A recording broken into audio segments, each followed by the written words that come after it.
Adjamé, au nord du district d'Abidjan.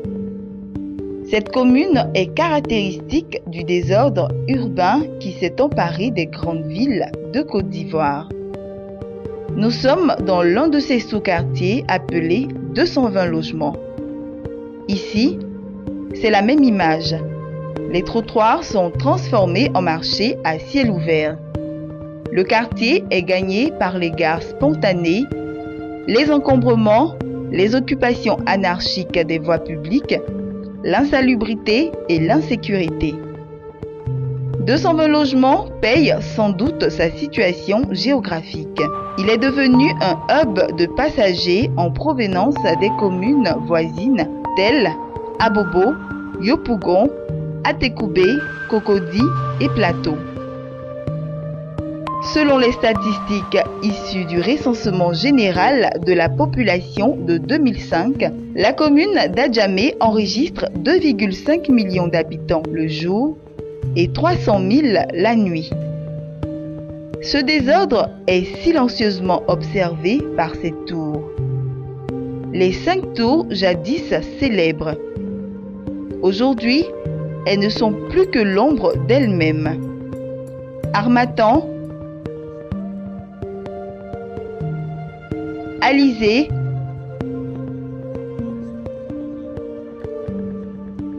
Ouragan,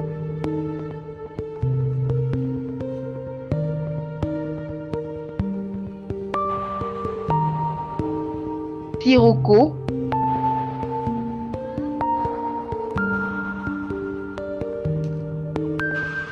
et Tramontane croulent sous le poids des difficultés. Peut-être les noms des vents violents dont ils ont été baptisés y sont pour quelque chose. En tout cas, le constat est là.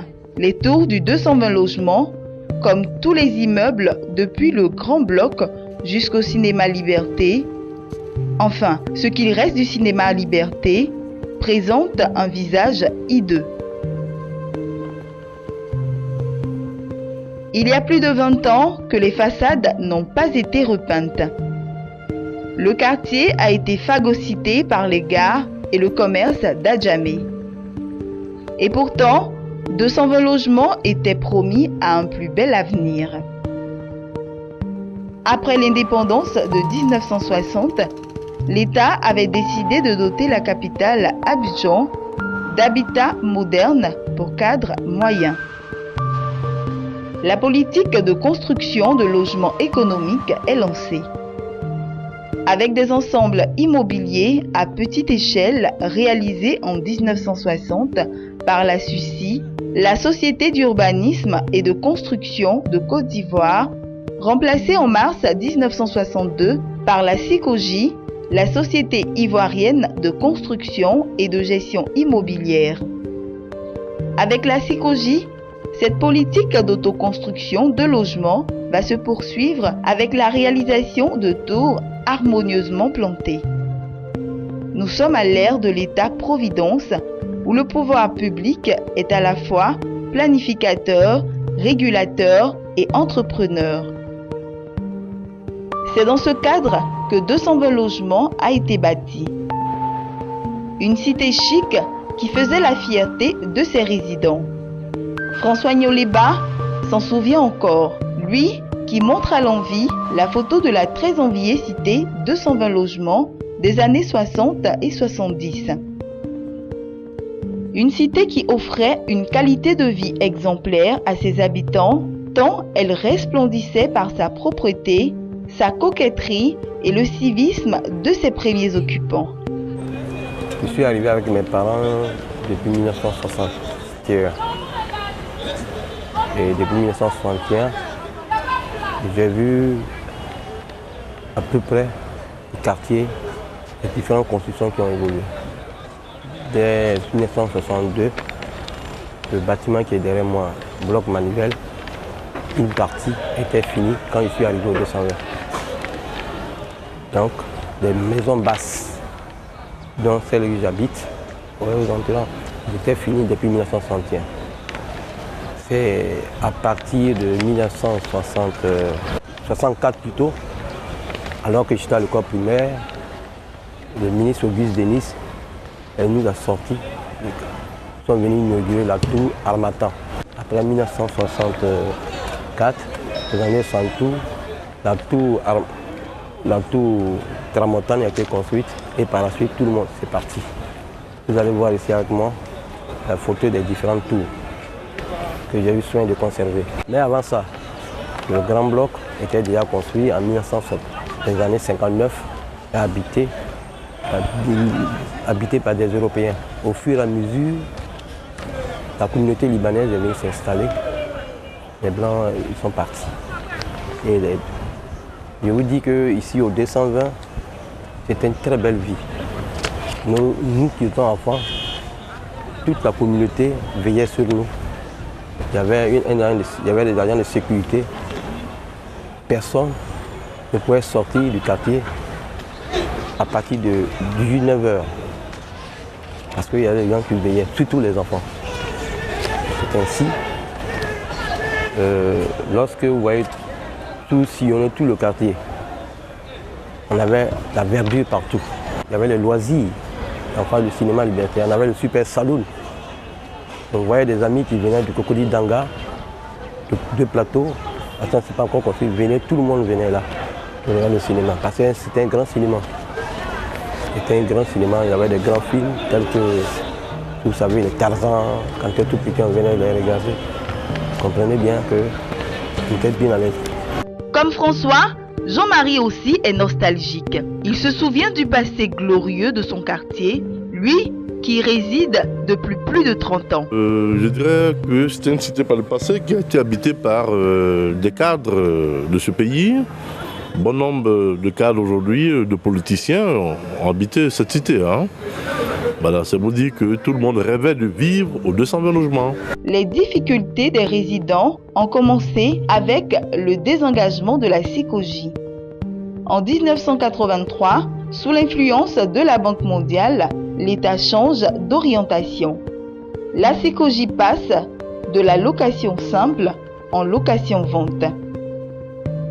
Quelques années plus tard, les anciens locataires deviennent les nouveaux propriétaires.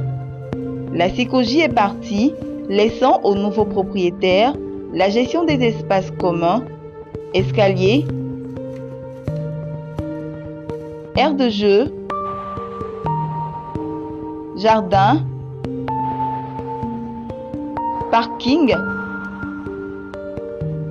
ascenseur,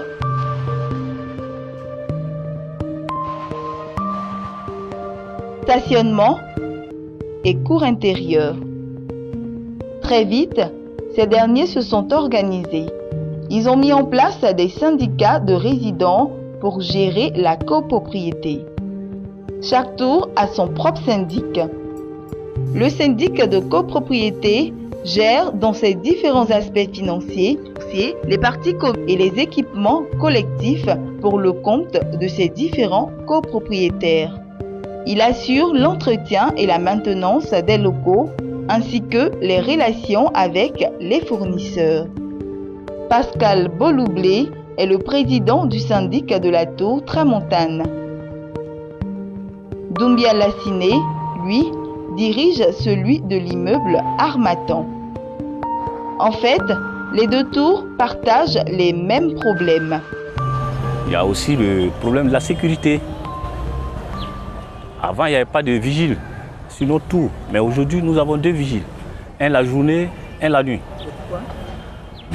Parce qu'on a des voisins, les enfants, il y en a qui n'ont jamais accédé à l'immeuble, par curiosité, qui viennent.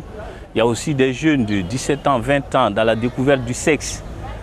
Tard dans la nuit, ils rentrent là-bas, ils sont dans les marches. Et la vie occidentale a fait que quand tu vois les jeunes dans les escaliers, on ne peut rien leur dire parce que on s'est dit que bon, ils ne sont pas chez moi, donc ils ne me dérangent pas. Mais par contre, ils dérangent l'ensemble des résidents.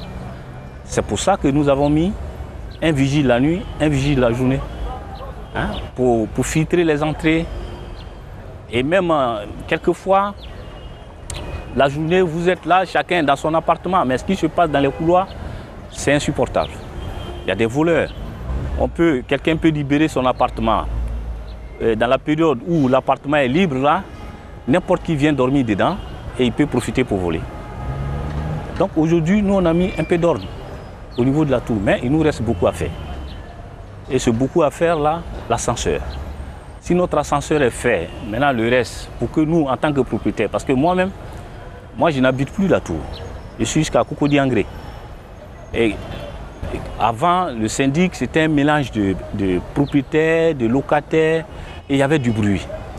Et depuis 2012 qu'on a réformé ce syndic-là, et que c'est une affaire des propriétaires, il n'y a plus de bruit. L'immeuble est confronté d'abord, dans un premier temps, au problème d'irrigation, c'est-à-dire les caniveaux de l'écoulement de l'eau pluviale. Quand il pleut, les caniveaux se bouchent. Et quand cela se bouche, vous allez constater au sous-sol, le sous-sol est inondé. Et donc il faut utiliser les grands moyens pour déboucher d'abord ces caniveaux-là avant que l'eau ne parte. Donc cela nous pose beaucoup de problèmes. Donc la canalisation. Alors, donc en plus de ça, le problème de l'ascenseur. Au départ, c'est la Sikoji qui s'occupait de l'ascenseur, l'entretien et tout. Mais comme maintenant la Sikoji s'est désengagée et nous sommes tous devenus propriétaires, alors la charge est revenue aux propriétaires. En ce moment, la charge de l'ascenseur pèse beaucoup sur nous. C'est ce qui fait que de temps en temps ça marche, de temps en temps on a un problème avec l'ascenseur. Face à toutes ces difficultés pour l'entretien des tours, les syndics ont recours à la participation financière des résidents, mais sans succès. Par rapport à l'ascenseur, le bureau a institué une cotisation qu'on appelle, qui compense un peu la charge qu'on payait sous la facture de Sikoji qui évalait à 5 000 francs quand la Sikoji était là. Sous la facture de loyer, en location simple, la charge c'était 5 000 francs. Donc, Sikoji est parti. Alors, au départ, on a commencé à payer les mêmes 5 000 francs, mais c'est arrivé à un moment où il y en a qui payaient, il y en a qui ne payaient pas. En Afrique, les syndics sont limités dans ce qu'ils font, par manque de moyens, et puis par défaut de communication aussi. Voilà. Ce n'est pas toujours que les habitants comprennent le message, les différents messages que le syndic leur donne. Pour répondre aux besoins d'entretien des immeubles, les responsables de syndic font preuve d'imagination tout en comptant sur la chance.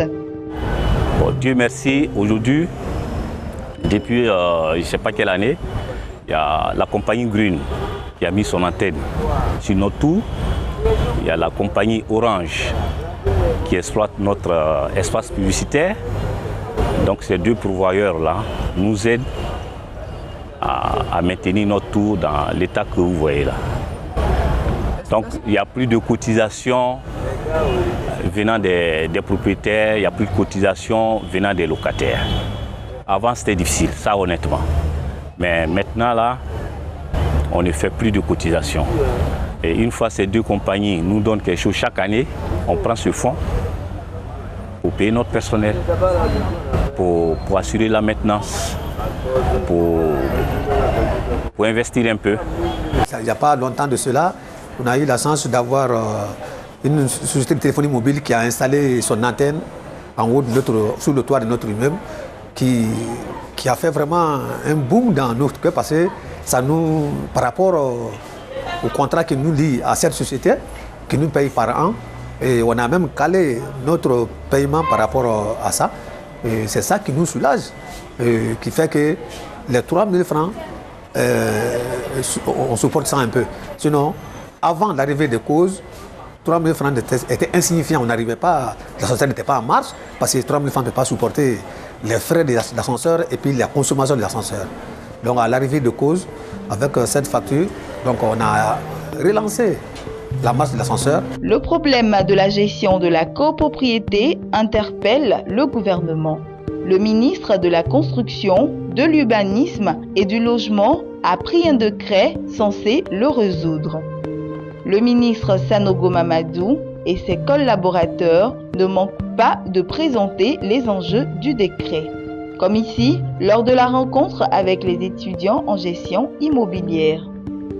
Nous sommes en train de travailler sur la copropriété. Des décrets qui dataient effectivement des années coloniales ont été révisités. Nous avons reçu, il y a de cela une dizaine de jours, l'ensemble des maires. J'ai été heureux que tous les grands maires d'Abidjan étaient présents, passionnés, et ils nous disent qu'ils ont hâte qu'on déclenche le processus. Ce qui va se passer, c'est que tous les immeubles, nous allons d'abord remettre à jour la question de la copropriété. Les bâtiments vont être gérés par des syndics professionnels, formés. Le syndicat de copropriétaires lui-même, le syndicat lui-même est agréé, il est reconnu. Le conseil syndical qui est composé de 3, 4, 5 personnes selon ce que le texte dit, n'a pas à s'y mixer dans la gestion quotidienne. C'est le syndic qui gère. Le conseil syndical ne fait que gérer, je veux dire, regarder la cotisation, coordonner les réunions dans le quartier, proposer les taux de cotisation en fonction des objectifs d'aménagement du cadre de vie. Une fois tout cela est fait, on laisse la gestion quotidienne au syndic, donc qui est animé par un professionnel. Un professionnel. En résumé, on ne fera plus n'importe quoi parce que c'est ma maison. Il y a un policier, il y a un petit maire du quartier qui régente le quartier et c'est auprès de lui qu'il faut prendre certaines autorisations pour occuper les espaces qui sont en commun. Mais il est là pour défendre les intérêts de tout le monde, donc il ne permettra pas à une personne, Pierre ou Paul, d'occuper cet espace qui n'apporte aucun intérêt aux autres. Donc il va plutôt défendre les intérêts de la communauté. Le nouveau décret sur la copropriété comme solution à l'insalubrité et à l'insécurité des cités. Encore faut-il que les syndics en soient informés. Nous avons vu l'appel à la télévision et moi je me suis rendu au ministère de la Construction. Quand j'ai vu le spot, je suis parti et j'ai rencontré le monsieur qui est chargé de ce domaine-là, un maître Kwame, qui nous a reçus et qui nous a expliqué l'objectif de ce décret. Et je te dis, ça m'a fait du bout au cœur. Pourquoi? Parce que j'ai parcouru ce décret. Il y a beaucoup d'articles qui soulagent les syndics, qui va faciliter la gestion des syndics. Parce que dans l'article 24 nouveau, il est dit maintenant que les cotisations ne seront pas payées comme nous courons derrière les gens. Ça sera relevé par une institution financière ou alors la facture de SODECI ou la facture de CIE. C'est une bonne affaire. Voilà, parce que là, ça sera automatique. Il n'y aura plus de problème entre le syndic et les locataires et les propriétaires. Bon, on ne sait pas le contenu du décret. Si on sait le contenu du décret, en ce moment, on peut donner une appréciation. Mais dire comme ça, le décret est bon, mais on ne sait pas ce que ça nous demande. Ou bien dire que le décret n'est pas bon, on ne sait pas ce qu'il y a. Donc c'est à vous de nous dire, de nous donner un peu un aperçu du contenu du décret. Et à ce moment-là, s'il y a des propositions à faire, on vous le fera. Le décret sur la copropriété du ministre de la Construction, de l'Urbanisation et du Logement donne les moyens aux syndics pour mieux gérer les espaces communs des habitats. Des pistes de prélèvement sont explorées. Le problème de fond, quel était-il? C'était la cotisation. Ce qui fait que ça ne marche pas chez nous, c'est qu'il n'y a pas de moyens de coercition. En Europe, vous louez un appartement, c'est d'abord culturel. On est, depuis des siècles et des siècles, on sait que quand on vit en copropriété, forcément il faut contribuer.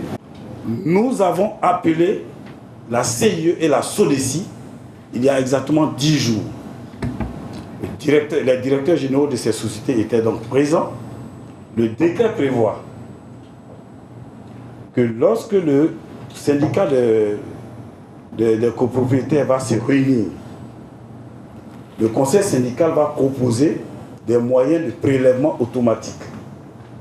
Si la majorité vote pour que le prélèvement dans le quartier se fasse par la facture d'eau, on va donc prévoir en sus le montant de la facture, un forfait mensuel ou tous les 2 mois, pour que lorsque vous allez payer votre facture d'eau, on retrouve une ligne où c'est écrit contribution pour la copropriété. Et on vous coupe à la source. Si certains saluent ces prévisions de prélèvement sur les résidents, d'autres par contre les dénoncent déjà et restent sceptiques quant à leur bonne utilisation. Au sorti de cette crise que nous avons connue, je dirais que ce serait un peu difficile, parce qu'aujourd'hui l'Ivoirien n'a pas les moyens. Voilà, l'Ivoirien n'a pas de moyens, et puis bon, comment est-ce qu'on appelle ça même, le SMIC, le niveau de vie, bon, ça c'est assez difficile. Donc c'est bienvenu, il faut bien qu'on participe à l'habit de la cité, à l'entretien de la cité, et au maintien même d'une cité propre, belle, où il fait bon vivre. J'ai eu dit déjà, au niveau de la SODCC, il y a une taxe communale qui s'occupe d'abord de l'éclairage. Ça, c'est la chose la plus facile. Une taxe communale qui veut dire que lorsqu'on interpelle la SODCC ou CIE pour l'assainissement, qu'ils coupent pour venir déboucher les caniveaux. Ça, c'est la première des choses, parce que nous avons des factures sur lesquelles c'est marqué. Ça, au moins, ça, c'est un droit qu'on peut bénéficier de ça. Le reste, ça dépend maintenant comment s'unir avec les différents syndics pour voir. Mais trop de taxes unies, déjà on paye les taxes communales. Avec ça, on peut faire quelque chose. Au-delà des avis partagés quant aux ressources des syndics, le problème de la copropriété reste d'actualité. Si pour l'heure, la majorité de la population ivoirienne vit en milieu rural, l'urbanisation ne cesse de s'accélérer. Certains analystes estiment qu'en 2030, la majorité des Ivoiriens sera citadine. C'est maintenant qu'il faut penser en profondeur les différents modes de gestion du cadre de vie urbain. C'est pourquoi ce décret du ministre ivoirien sur la copropriété est à saluer. Un bon début. Il a invité à s'inscrire dans un vaste programme de gestion de la ville qui consiste à moderniser les infrastructures et les services urbains afin d'améliorer les conditions de vie des citadins. Un vaste programme qui devra mobiliser plusieurs départements ministériels.